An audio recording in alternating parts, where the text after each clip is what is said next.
And that's it for the headlines, guys. We're going to get into the bigger news now, starting with Peace Prize news. Now, long-time listeners of this podcast will know the various Nobel Prizes, including the Peace Prize, are, and this is 100% true if you haven't heard it before, a reputation laundering trick put in place by dynamite inventor Alfred Nobel after the premature release of his eulogy had the headline that said, "The Merchant of Death is dead." This was back when newspapers weren't afraid to call out a dead man for the shitty life that he lived.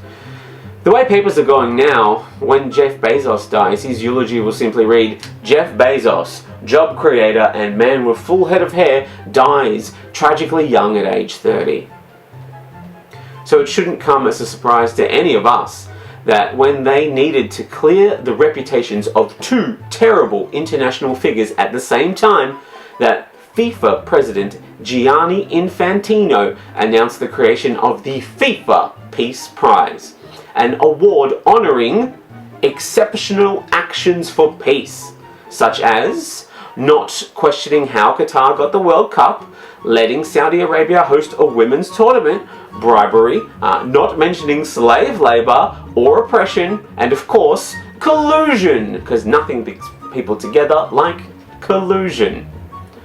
World Cup fans celebrated the announcement in the traditional way by setting stadiums on fire, tipping over buses, and firing flares from their asses. In a move that I would go so far as to describe as courageously self-unaware, the organisation, best known for corruption scandals, bribery, and occasional state-level unrest, will now honour contributions to peace. More specifically, the award will be handed out just before the World Cup draw and aims to recognise exceptional actions for peace. According to FIFA, an organisation best known for both boosting and destroying entire nations in the same fiscal year. Critics say the move is as desperate and obvious as the Liberal Party saying gas is an essential part of the future of Australia's energy supply, as FIFA attempts to rebrand its own image. Infantino disregarded those critics, insisting peace has always been part of our mission, right after profit, power, and plausible deniability. You know, the 4 Ps of soccer. We're all familiar with them. There's peace, profit, power, and plausible deniability. I can just rattle them off the top of my head. Infantino, who it will surprise nobody to learn has a close relationship with President Donald Trump, would not tip his hand when asked if Trump will be the first recipient of the award, simply saying, "On the 5th of December, you will see," and we will see, Infantino, we will see you handing a phony trophy to your mate, Donald Trump. FIFA confirmed the Peace Prize winner will be chosen using the same transparent process as the World Cup bidding. So we can all rest assured that we'll only go to whoever is the most willing to pay the most money and turn the other cheek until they are going arse to arse, like the end of Requiem for a Dream. Spoiler alert, guys, sorry. On a positive note, the Peace Prize ceremony should be mercifully short, as there isn't really any other contenders for it. It's going to be Trump all the way.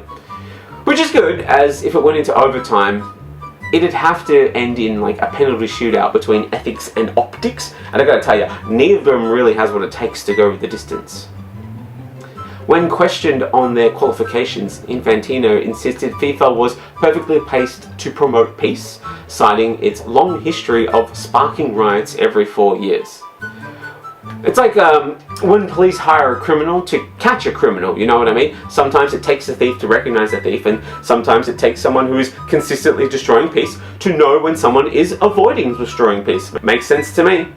So, to summarize, that story again. Too long didn't read? Here we go.